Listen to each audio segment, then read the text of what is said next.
ಈ ಬೆಟ್ಟು ತುದಿಲಿ ನಿಂತ್ಕೊಂಡ್ರೆ ಇಡೀ ಶಿವಮೊಗ್ಗ ಕಾಣತ್ತೆ. ಈ ದಾರಿನ ಮಾಡಿದವ್ರು ಯಾರು? ಬೆಟ್ಟು ತುದಿಲಿ ಏನಿದೆ? ಏನೇ ಆಗಲಿ ಕೊನೆವರೆಗೂ ವಿಡಿಯೋ ನೋಡಿ. ಇಟ್ಲುಗುಡ್ಡ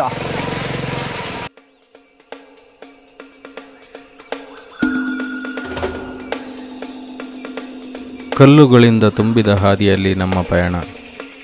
ಪ್ರತಿ ಹೆಜ್ಜೆಯಲ್ಲೂ ಒಂದು ಹೊಸ ಅನುಭವ, ಪ್ರತಿ ತಿರುವಿನಲ್ಲೂ ಒಂದು ಅಚ್ಚರಿಯ ಜಾಗ. ಅಲ್ಲ, ನಮ್ಮೂರಿನಲ್ಲೂ ಈ ಥರ ಎಲ್ಲ ಜಾಗ ಇದೆಯಾ? ಈ ನೇಚರಲ್ಲಿ ಗಾಡಿ ಓಡಿಸೋದೇ ಏನೋ ಒಂಥರ ಮಜಾ ಗುರು.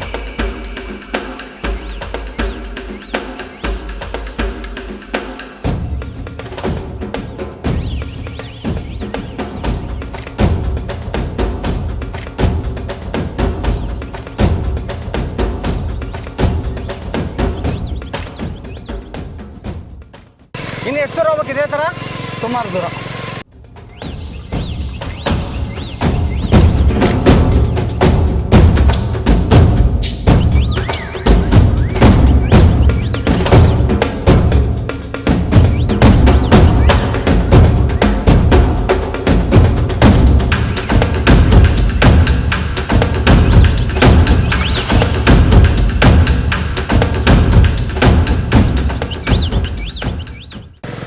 ಇಲ್ಲಿ ಹುಲಿಗಳೆಲ್ಲ ಬರಲ್ವಾ?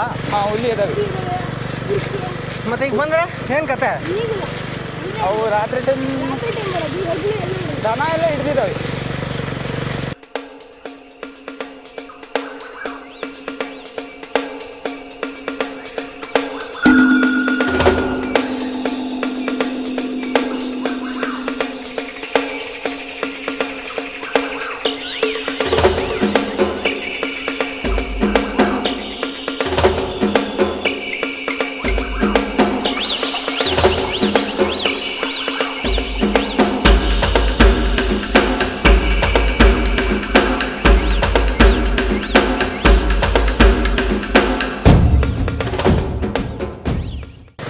ಎಂಥ ಗಾಡೀಲಿ ನಾವು ಟ್ರೆಕ್ಕಿಂಗ್ ಮಾಡ್ತಾ ಇದ್ದೀವಿ ಅಂದರೆ ನೆಕ್ಸ್ಟ್ ಲೆವೆಲ್ ಇವತ್ತು.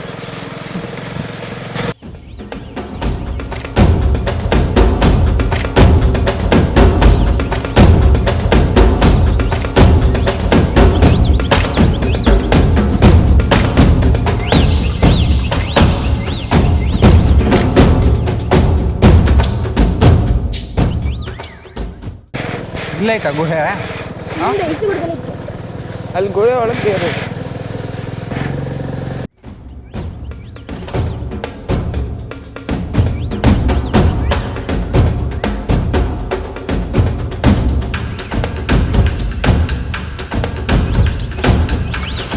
ಸಿಕ್ಕಾಪಟ್ಟೆ ಕಲ್ಲುಗಳಿದೆ ಇಲ್ಲಂತೂ, ಎಲ್ಲಿ ಬೇಕೋ ಅಲ್ಲಿ ಕಲ್ಲುಗಳು.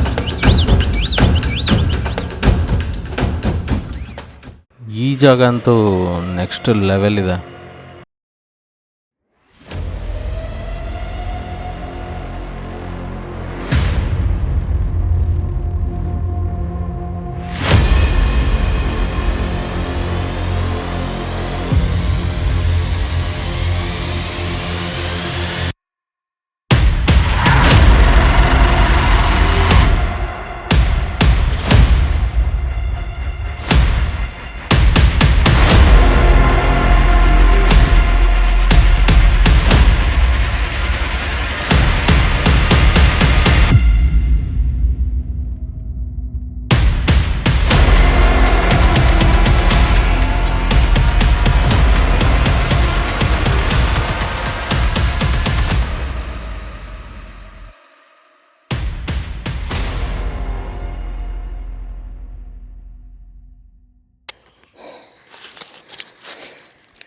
ನೀರು ತಂದಿಲ್ಲ, ಇಲ್ಲಿ ಬಂದು ಕುತ್ಕೊಂಡಿದ್ದೆ. ನೀರನ್ನ ಗಾಡೀಲಿ ಬಿಟ್ಟು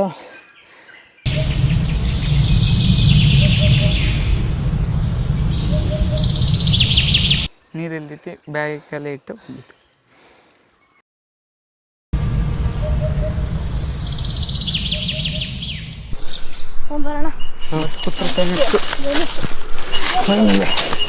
ಅಲ್ಲಿ ಬಂತು.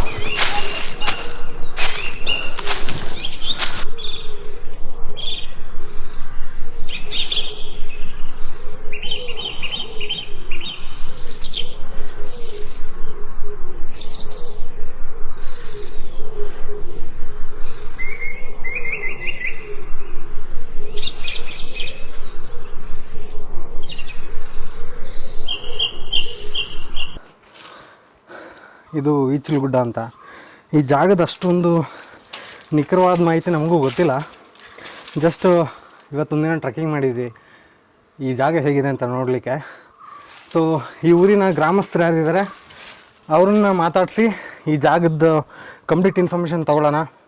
ಇದಕ್ಕೆ ಸಾಕಷ್ಟು ಇತಿಹಾಸ ಇದೆ, ತುಂಬ ಹಿಂದಿನ ಒಂದು ಕತೆ ಇದೆ ಅಂತೆಲ್ಲ ನಾವು ಕೇಳಿದ್ದೀವಿ. ಚಿಕ್ಕ ವಯಸ್ಸಲ್ಲಿ ಕೂಡ ನಾವು ಈ ಬೆಟ್ಟದ ಬಗ್ಗೆ ಎಲ್ಲ ಬರೀ ಕೇಳ್ತಾ ಇದ್ವಿ. ಬಟ್ ನನ್ನ ಲೈಫಲ್ಲೂ ನಾನು ಇದೇ ಫಸ್ಟ್ ಇದನ್ನು ನೋಡಿದ್ದು. ಸಿಕ್ಕಾಪಟ್ಟೆ ಒಂದೊಳ್ಳೆ ಟ್ರೆಕ್ಕಿಂಗು. ವರ್ಷ ಕೆಳಗೆ ಇದಾ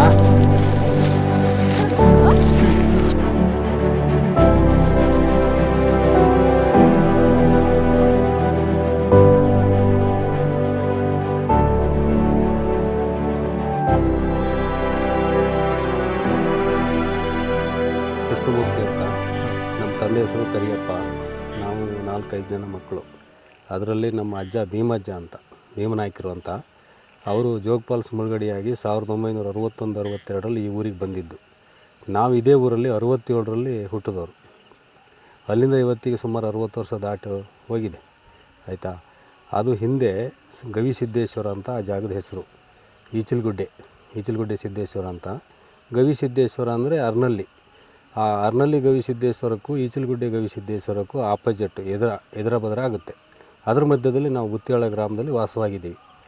61-62ರಲ್ಲಿ ಬಂದಾಗ ಇಲ್ಲಿ ನಾವು ಹುಟ್ಟಿ ಬೆಳೀತಾ ಬಂದಾಗ ನಮ್ಮ ಅಜ್ಜರು ಕಾಡಿಗೆ ಜಾನುವಾರು ಮೇಯಿಸ್ಲಿಕ್ಕೆ ಹೋಗೋರು.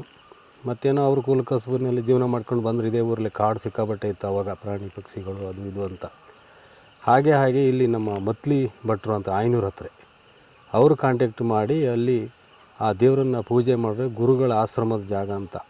ಪೂಜೆ ಮಾಡ್ಕೊ ಬಂದರೆ ಜಾನುವಾರುಗಳು ಹುಲಿ ಚಿರತೆ ಕಾಟ ಕಡಿಮೆ ಆಗುತ್ತೆ ಅಂತ ಹೇಳಿ ಒಂದು ನಂಬಿಕೆಯಿಂದ ಬಂದರು. ಆ ಜಾಗದಲ್ಲಿ ಒಂದು ಗಣೇಶನ ವಿಗ್ರಹ ಇತ್ತು. ಆಮೇಲೆ ಗುರುಗಳು ತಪಸ್ಸಿ ಕೂತಲ್ಲೆಲ್ಲ ಒಂದು ರೆಸ್ಟನ್ನು ಪಡ್ಕೊಂಡು ಹೋಗುವಂಥ ಒಂದು ಪ್ಲೇಸ್ ಆಗಿದೆ ಅಂತೇಳಿ ಬ್ರಾಹ್ಮಣರು ಪೂಜೆ ಮಾಡಿದಾಗಲೂ ನಮಗೆ ಹೇಳಿದ್ರು. ನಮ್ಮ ಅಜ್ಜರ ಜೊತೆ ನಾವು ಸಣ್ಣವ್ರ ಮಕ್ಕಳು ಹೋಗ್ತಾಯಿದ್ದೀವಿ. ಹಾಗೆ ಹೋಗ್ತಾ ಅವಾಗ ದುಡ್ಡು ಭಾರಿ ಕಡಿಮೆ, ಕಷ್ಟ. 4 ಅಣೆ ಮತ್ತು 8 ಅಣೆ ದುಡ್ಡನ್ನು ವಸೂಲಿ ಮಾಡ್ತಿದ್ರು ಇಲ್ಲಿ ಚಂದ ಆ ಭಟ್ರಿಗೆ ಕೊಡಲಿಕ್ಕೆ. ಅಲ್ಲೊಂದಿಷ್ಟು ಮೂರ್ತಿಗಳನ್ನೆಲ್ಲ ನೋಡಿದ್ವಿ, ಬಸವಣ್ಣ ಅದೆಲ್ಲ ನೀವು ಇಟ್ಟಿದ್ದ ಆಲ್ರೆಡಿ? ಆವಾಗಿನ ಕಾಲ ಅವರೇ ಇಟ್ಟಿದ್ದು. ಅಂದ್ರೆ ನೀವು ಅಲ್ಲಿ ಹೋಗಕ್ಕೆ ಮುಂಚೆ ಇತ್ತು? ಅಲ್ಲಿ ಮುಂಚೆ ಇತ್ತು. ಆಮೇಲೆ ಆ ಗವಿ ಒಂದಿದೆಯಲ್ಲ, ಆ ಗವಿ ಸೀದಾ ಮಲೆಶಂಕರಕ್ಕೆ ಪಾಸ್ ಆಗಿದೆ ಅಂತ ಹೇಳಿದಂಥ ಒಂದು ವಾತಾವರಣ. ಯಾರು ಈ ಬ್ರಾಹ್ಮಣರು, ನಮಗೇನು ಅಷ್ಟೊಂದು ಗೊತ್ತಿಲ್ಲ. ಹಾಗೆ ಪೂಜೆ ಮಾಡ್ತಾ ಬಂದಾಗ 2008ರಲ್ಲಿ ಧರ್ಮಸ್ಥಳ ಸಂಘ ಬಂತು. ಧರ್ಮಸ್ಥಳ ಸಂಘ ಬಂದಾಗ ಆ ಮೇಲ್ವಿಚಾರಕರು ಅಧಿಕಾರಿಗಳು ಎಲ್ಲ ಅವರಿಗೆ ನಾವು ಸಂಘದ ಹೆಸರನ್ನು ಒಂದು ನಾಮಕರಣ ಮಾಡಿದ್ವಿ. ಈಚಲಗುಡ್ಡೆ ಸಿದ್ದೇಶ್ವರ ಅಂತೇಳಿ ಆ ಧರ್ಮಸ್ಥಳದ ಸಂಘದ ಒಂದು ಹೆಸರನ್ನು ನಾಮಕರಣ ಮಾಡಿದ್ವಿ. ನಮ್ಮೂರು ಜನನೇ ಒಂದು 40 ಸಂಘ ಆಯಿತು. 310 ಜನ ಸದಸ್ಯರಿದ್ದರು. ಹಾಗೆ ಆ ಸಂಘದ ಒಳಗೆ ನಾವು ಸೇವಾ ಪ್ರತಿನಿಧಿ ಅಂತೇಳಿ ಆಯ್ಕೆ ಮಾಡ್ಕೊಂಡು ನಮ್ಮನ್ನೇ ಒಂದು ಸ್ವಲ್ಪ ಜವಾಬ್ದಾರಿ ತಗೊಂಡ್ರು. ಆ ಥರದಲ್ಲೇ ನಾವು ಮಾಡ್ಕೊತ ಬಂದಾಗ ಊರು ಜನ ಸಪೋರ್ಟ್ ಮಾಡಿದ್ರು. ರಸ್ತೆ ಕಾಲ್ದಾರಿ ಮಾಡಿ ಸಂಘದ ಸದಸ್ಯರು ವಾರಕ್ಕೊಮ್ಮೆ ಕೆಲಸ ಮಾಡಬೇಕಾಗಿತ್ತು ಆ ಥರದಲ್ಲಿ. ಹಾಗೆ ಹೆಣ್ಮಕ್ಳೆಲ್ಲ ಬಂದಿದ್ದಾರೆ ಭಾಳಷ್ಟು ಜನ. ಆ ಗುಡ್ಡಕ್ಕೆ ಯಾವಾಗೆಲ್ಲ ನೀವು ಪೂಜೆ ಸಲ್ಲಿಸ್ತೀರಾ ಇವಾಗ? ಈಗ ಪ್ರತಿ ನಾವು ಶಿವರಾತ್ರಿ ಒಂದು ವಾರ ಮೊದಲೇ, ಈ ವರ್ಷ ಆಯ್ತದು. ಅದು ಒಂದು ಅಂದರೆ ವರ್ಷದಲ್ಲಿ ಅವಾಗ ಮಾತ್ರ? ಹೌದು, ಅವಾಗ ಮಾತ್ರ. ವರ್ಷದಲ್ಲಿ ಮೊದಲೇ ನಾವು 3 ಟೈಮ್ ಮಾಡಿ ನೋಡಿದ್ವಿ 2008ರಿಂದ. ಅದ್ರ ಹಿಂದೆ ಒಂದೇ ಸರಿ ಮಾಡ್ತಿದ್ವಿ ನಾವು ಸಣ್ಣರಿರುವಾಗ. ನಮ್ಮ ಅಜ್ಜರು ಮಾಡಿಸ್ತಿದ್ರು. ನಾವು ಸಂಘ ಬಂದು 2008 ಈ ಕಡೆ ಒಂದು ಸ್ವಲ್ಪ ಟೈಮ್ 3 ಟೈಮ್ ಮಾಡ್ದವು. ಒಂದು ಬ್ಯಾಚ್ ಮಾಡ್ದವು ಸಂಘನ, ಅಧ್ಯಕ್ಷರು ಕಾರ್ಯದರ್ಶಿ ಅಂತ ಮಾಡಿ ಅವ್ರ ಜವಾಬ್ದಾರಿ ಕೊಟ್ಟು ಊರಲ್ಲಿ ಚಂದ ವಸೂಲಿ ಮಾಡಿ 100 ರೂಪಾಯಿ 50 ರೂಪಾಯಿ ಹೀಗೆಲ್ಲ ಅಲ್ಲಿ ಊಟ ಆಹಾರನೆಲ್ಲ ಕಟ್ಕೊಂಡು ಹೋಗಿ ಭಟ್ರು ಕರ್ಕೊಂಡೋಗಿ ಪೂಜೆ ಮಾಡಿಸಿ ತಿಂದು ಉಂಡು ಎಲ್ಲ ಬರ್ತಿದ್ವಿ. ಈಗ ಒಂದು 4-6 ವರ್ಷದಿಂದ ಈಚೆಗೆ ಮತ್ತೆ ಸ್ವಲ್ಪ ನಿಧಾನ ಆಯ್ತು. ಆವಾಗ ಏನಾಯಿತು, ವರ್ಷದಲ್ಲಿ ಒಂದೇ ಪೂಜೆ, ಶಿವರಾತ್ರಿ ಪ್ರಯುಕ್ತ ದೀಪಾರಾಧನೆ ಮಾಡೋದು, ಭಟ್ರಿಗೆ ಒಂದು ಕರ್ಕೊಂಡೋಗಿ ಪೂಜೆ ಮಾಡಿಸೋದು. ಎಲ್ಲ ತಲೆಮಾರು ಒಂದು ಕಳೆದು ಹೋಯಿತು. ನಮ್ಮ ತಂದೆರ ತಲೆಮಾರಿನಲ್ಲೂ ಕೆಲವಷ್ಟು ಜನ ಹೋಗಿದ್ದಾರೆ. ಈಗ ನಮ್ಮದು 3ನೇ ತಲೆಮಾರು. ಓಕೆ. ಆ ಬೆಟ್ಟದ ಹೆಸರು ಬಂದಿದ್ದು ಕಾರಣ? ಅದು ಈಚಲಗುಡ್ಡೆ ಸಿದ್ದೇಶ್ವರ ಅಂತ. ಅದು ಅಲ್ಲಿ ಈಚಲು ಹುಲ್ಲಿತ್ತು ಆ ಗುಡ್ಡದ ಮೇಲ್ಗಡೆ. ಅದೇ ಅಲ್ಲಿ ಒಣ ಹುಲ್ಲೆಲ್ಲ ಇದೆ. ಅದೇನಾ? ಅದು ಪಾಂಡವರು ಕೌರವರ ಕಾಲದಲ್ಲಿ ಅದೇನೋ ಒಂದು ಜಾಗ ಗುರುತು ಮಾಡಿದ್ರು ಅಂತ ಪುರೋಹಿತರು ಹೇಳಿದ್ದು, ನಮಗೆ ಗೊತ್ತಿಲ್ಲ ಅದು. ಓಕೆ. ಅದ್ರ ಪ್ರಕಾರ ಈಚಲಗುಡ್ಡೆ ಅಂತ ಈಚಲು ಹುಲ್ಲು ಬರ್ತಿತ್ತು ಅಲ್ಲಿ, ಚಾಪೆ ಹುಲ್ಲು. ಅದನ್ನ ಕಡ್ಕೊಬರೋರು ಹಿಡಿ ಗುಡಿಸು ಮನೆಗೆಲ್ಲ. ಹಾಗೆ ಈಚಿಲ್ ಮರ ಅಲ್ಲ, ಮರನೇ ಅದು, ಗಿಡನೇ ಮರ ಆಗ್ತಿತ್ತು ಅದು. Okay okay. ಅದು ಹುಲ್ಲು, ಈಚಲು ಚಾಪೆ ಹುಲ್ಲು, ಅದಕ್ಕೆ ಈಚಲಗುಡ್ಡ ಅಂತ. ಆಮೇಲೆ ಧರ್ಮಸ್ಥಳ ಸಂಘದ ಹೆಸರು ಬಂದಾಗ ಈಚಲಗುಡ್ಡೆ ಸಿದ್ದೇಶ್ವರ ಅಂತಾನೆ ಒಂದು ಸಂಘ ಇದ್ದಾರೆ. ಈಗಲೂ ಚಾಲ್ತಿ ಇದೆ ಆ ಸಂಘ. ಓಕೆ. ಹಾಗಾಗಿ ಈ ಥರದಲ್ಲಿ ನಾವು ಇವಾಗ ವರ್ಷಕ್ಕೆ ಒಮ್ಮೆ ಪೂಜೆ ಮಾಡ್ಕೊಂಡು ಬರ್ತೀವಿ ಬಿಟ್ರೆ ಮತ್ತೆ ಆಗಲ್ಲ. ಈಗಿದ್ದಾರೆ ನಾನು ಇರುವಷ್ಟು ದಿನ ಅಲ್ಲಿ ಬಂದು ಪೂಜೆ ಮಾಡಿಸ್ಕೊಡ್ತೀನಿ ಏನೇ ಕಷ್ಟ ಆದರೂ ಅಂತ. ಹಾಗಾಗಿ ಅವ್ರನ್ನೇ ನಾವು ಮುಂದಿಟ್ಕೊಂಡು ಪೂಜೆನ ನಡೆಸ್ತಾ ಇದ್ದೀವಿ. ಅದು ಗ್ರಾಮಕ್ಕೂ ಒಳ್ಳೆಯದೇ, ಎಲ್ಲ ಇಂಪ್ರೂವ್ಮೆಂಟ್ ಆಗಿದ್ದಾರೆ ಈಗ. ಓಕೆ. ಅಲ್ಲಿ ಪೂಜೆ ಕೊಡ್ತಾ ಬಂದ ಮೇಲೆ ಆ ಸಿದ್ದೇಶ್ವರನ ಹೆಸರಲ್ಲಿ ಇಂಪ್ರೂವ್ಮೆಂಟ್ ಸಾಕಷ್ಟು ಆಗಿದ್ದಾರೆ.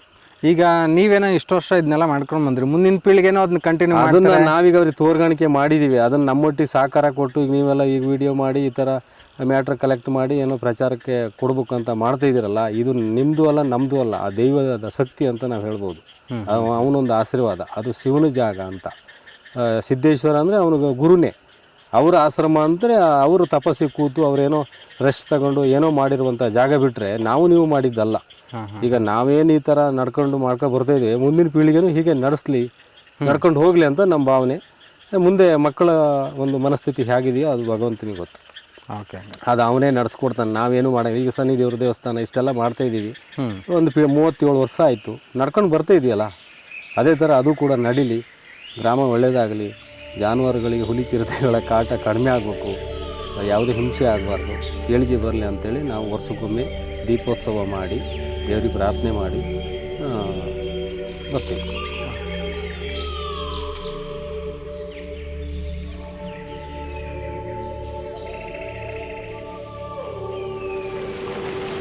ಫೈನಲಿ ಇಲ್ಲಿಗೆ ಬಂದ್ವಿ.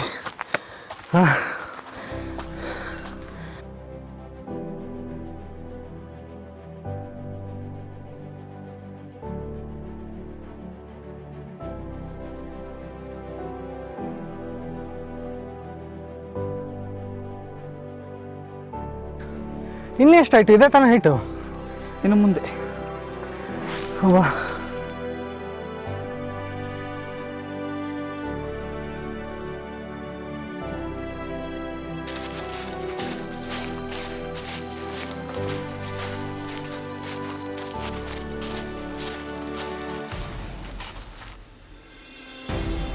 ಕುರ್ಬಾರ ಡ್ಯಾಮ್, ಶಿವಮೊಗ್ಗ.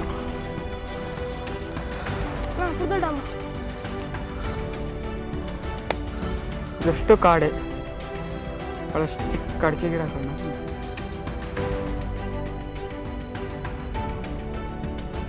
ಅಲ್ಲೊಂದು ದೂರ ಎಲ್ಲರೂ ಬೆಂಕಿ ಹಾಕ್ಯಾರಿ.